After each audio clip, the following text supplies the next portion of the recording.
Le mercredi 29 mai, l'Assemblée nationale a décidé de créer une commission spéciale pour examiner le réquisitoire du procureur général près la Cour de cassation. Ce réquisitoire demande l'ouverture d'une instruction contre Nicolas Casady, ancien ministre des Finances, et François Roubota, ancien ministre du Développement rural.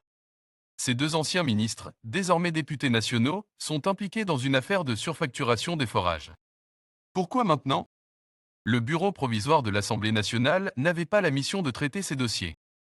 Le 27 avril, le procureur général Firmin Mvonde avait adressé une demande au bureau de l'Assemblée nationale pour obtenir l'autorisation d'instruire à charge contre Nicolas Casady, ancien ministre des Finances, et François Roubota, ancien ministre du Développement rural.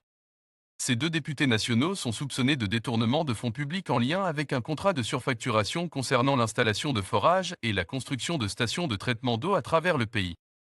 Lors de la plénière prévue à midi, qui a commencé ponctuellement, le président de l'Assemblée nationale a souligné l'importance de la rigueur et du sérieux dans la conduite des travaux parlementaires. Il a insisté sur la ponctualité des députés nationaux, rappelant que le pays est en danger. Le réquisitoire du procureur général près la Cour de cassation sera traité dans la sérénité conformément à l'article 106 du règlement intérieur de l'Assemblée nationale, comme l'a souligné Vital Kamerhe. Je ne vais pas vous rappeler, à vous, les représentants du peuple, qu'en ce moment, notre pays est en danger. Et si nous allons dans les formalismes de quorum pour des grands responsables, j'ai mis 12 heures pour qu'effectivement la Libye des embouteillages ne puisse pas jouer ici. Votre bureau a élaboré un calendrier d'activités qui prévoit les matières ci-après.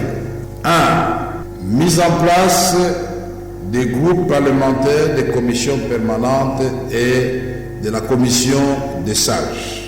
2. Examen et adoption du projet de budget de l'Assemblée nationale pour l'exercice 2025. 3.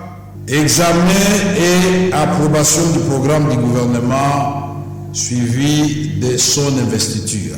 4. Examen du réquisitoire du procureur général près la Cour de cassation aux fins d'instruction. Que dit l'article 106?